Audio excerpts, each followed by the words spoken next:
Hello and welcome to our video about Paul's first letter to Timothy. Now that we finished the letters to the churches, we continue with the so-called pastoral letters, the two letters of Timothy and the letter to Titus.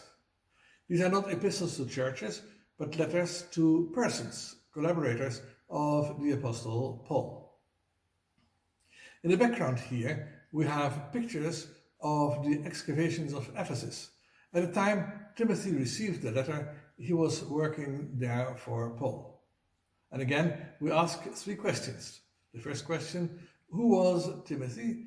The second question, why did Paul write this first letter to Timothy? And the third question is, does the content of this letter still apply to us?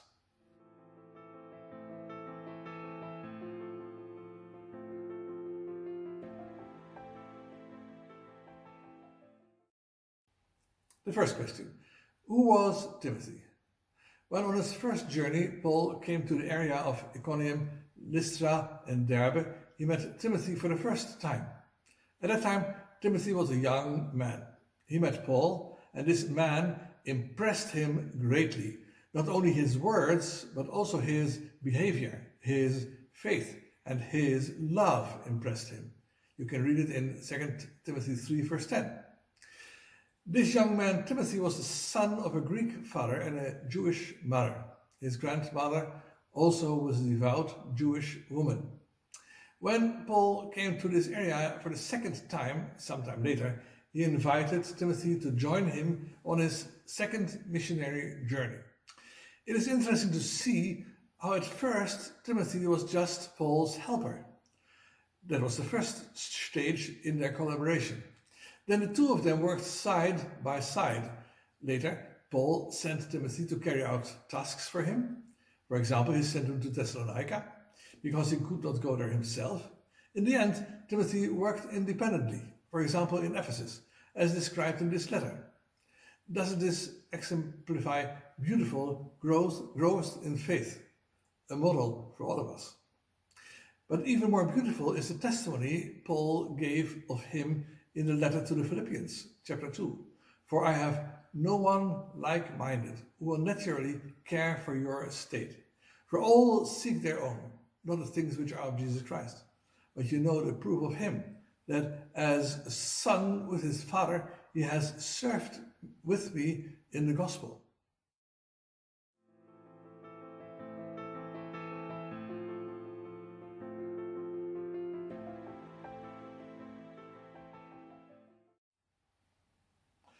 The second question, why did Paul write this first letter to Timothy? The answer to this question can easily be found in chapter 3, verse 15. This I write to you in the hope that soon I will come to you. But if I hesitate, that you may know how to behave in the house of God, which is the assembly of the living God. So it's all about our behavior in the church of God. Now, when Paul had traveled on after his stay in Ephesus, he had left Timothy there to put things in order. There were problems in the local church. And let us be honest, in which church do you not find problems? Through this letter, Timothy received guidelines for his work in the church. I'm so glad that Paul wrote this letter, because here we also find guidelines for our own church today.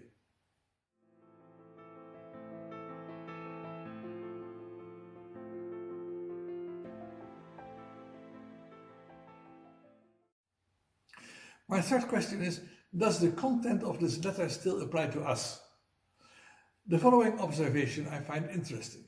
Paul wrote this letter not as a private person, but as apostle of Jesus Christ, according to the commandment of God, chapter 1, verse 1, and as the teacher of the nations, chapter 2, verse 7. Imagine, God had appointed him as an apostle.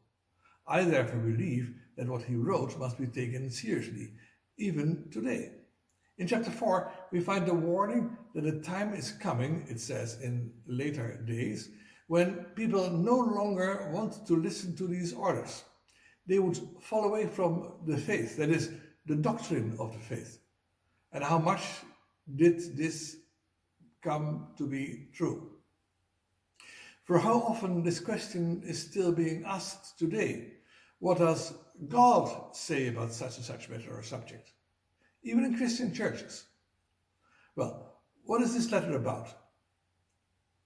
In chapter 2 we read about our prayer meetings, and then the behavior of man in those meetings, and then the behavior of women in the church.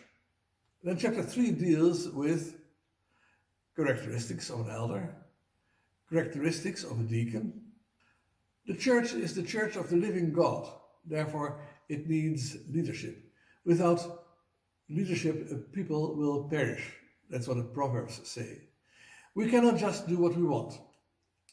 Chapter 5 then deals with older and younger men, then widows, and how do elders function, and what do we have to do if they sin.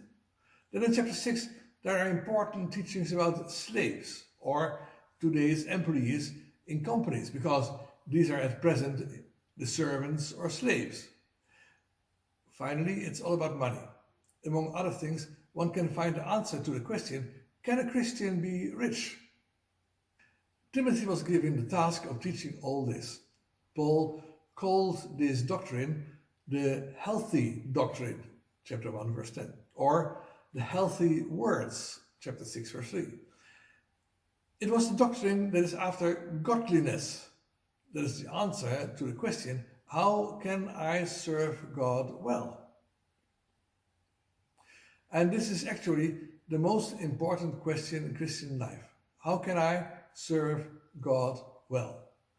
For godliness is a translation of the Greek eusebeia, which is literally you, that's good, and zebeia, that's service. Please do check what this looks like in your life. What does it look like in your church? Until next time, then we continue with the second letter to Timothy, God willing. Until then, may God bless you.